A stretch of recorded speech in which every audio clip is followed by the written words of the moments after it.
kuri gahunda umujyi washyizeho zo korohereza abashoramari ndetse n'abantu bose basaba ibyangombwa byo kubaka muri serivisi z'umujyi wa Kigali.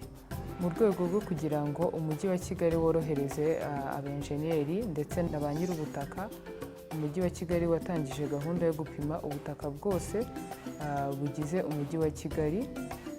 Ibisubizo bivuye muri iryo pimwa bigashyirwa kuri website y'umujyi wa Kigali buntu, ku buryo buri muntu wese abasha kubigiraho access akareba imiterere y'ubutaka bwe, ku buryo nawe areba niba bitazamuhenda mu gihe azaba agiye kubaka.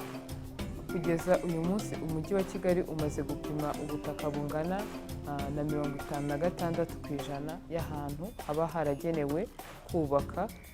Mu myaka 2 iri imbere turaba turangije gupima ubutaka bwose bwa Kigali.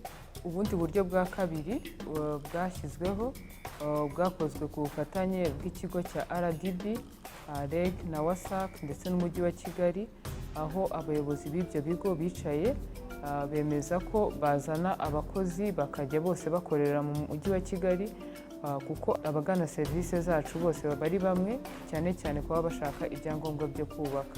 Bituma tubasha korohereza abagana serivisi zacu kuba babona serivisi zose bakenera ariko bakazibonera ahantu hamwe.